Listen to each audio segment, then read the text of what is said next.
Early in the morning at 6 a.m., Mr. Andrews boards the Titanic for the last inspection, and at the same time, the crew begins boarding as well. At 7 a.m., Captain Smith leaves his home bound for Southampton docks, arriving there at 7:30.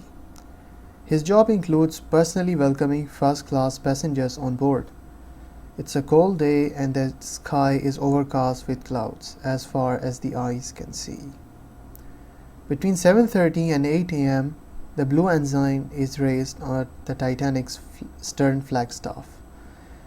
It's blue, not red, because Captain Smith is a retired member of the Royal Naval Reserve, and so are multiple crew members, including officers as well as other crew members, especially from the deck crew. At the same time, medical examinations begin for crew members and third-class passengers as well, who will arrive soon. And these were held because of US immigration rules. Captain Maurice Clark boards the Titanic accompanied by Wight Star Line's Southampton Superintendent, Captain Benjamin Steele, to oversee the crew muster and lifeboat drill as well. So Captain Maurice Clark, in case you don't know, was the Board of Trade's immigration officer. Between 9 and 9:30 a.m., 2 lifeboats were lowered in the dock, and each was commanded by 1 officer and 4 men. So they just row around the dock for some minutes, and then the Titanic picks them up again. And at this point, Captain Maurice notes that the Titanic only has 6 life buoys, which is the life rings that we use to pick someone from the sea. And he recommends that Titanic should carry at least 50% more lifeboats in his message to his superiors. But they just tell him, either keep quiet or lose your job. And these notes were later sold at an auction. They are 2 pages long, and here you can clearly see that he said that he recommends 50% more lifeboats for the Titanic. At 10:15 a.m., the second and third class boat trains arrived from London, and these trains were known as boat trains because they are carrying passengers traveling by sea. At 11:30 a.m., the first class boat train also arrived from London's Waterloo station. At 11:45, the announcement "all ashore" was made. At this point, all ground crew and people not sailing on the Titanic had to disembark, and if they failed to do so, they had to pay for the remainder of the voyage. At 12 p.m., the Titanic's forward 2 funnels sounded their whistles, and this was a signal of departure. And at this moment, something bizarre will happen.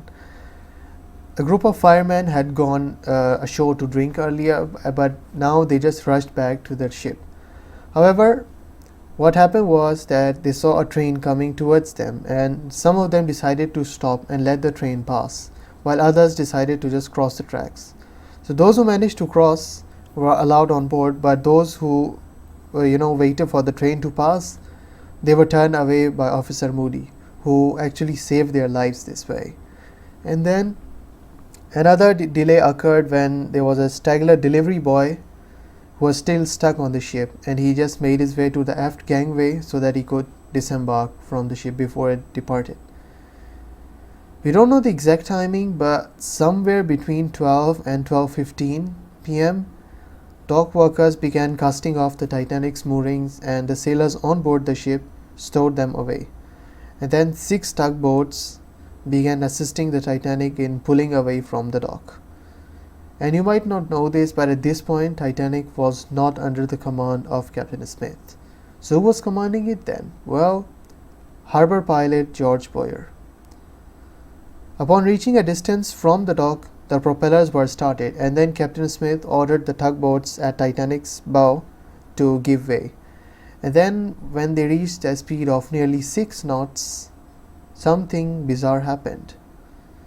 So the suction that was created by Titanic's stern, it created a displacement of water that caused the SS City of New York, a nearby ship which was being tied to the RMS Oceanic, to break away from their moorings. And because the New York had no steam, so they couldn't control it, and it just began helplessly drifting towards the Titanic. The two ships were about to have a stern-to-stern collision. Third Officer Herbert Pittman was on the poop deck at this time, and he used a megaphone to call the nearby tugboat Vulcan, whose Captain Gale quickly rushed towards the scene.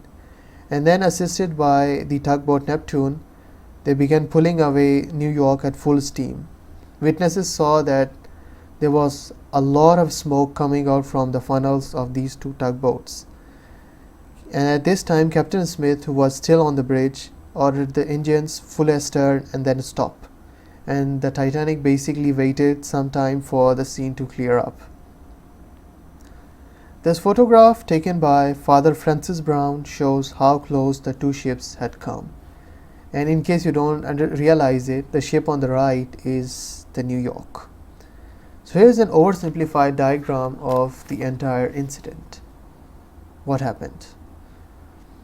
And the tugboats basically towed New York, and this time they tied it at the dock's end independently to the pier instead of mooring it to another ship like they had done before.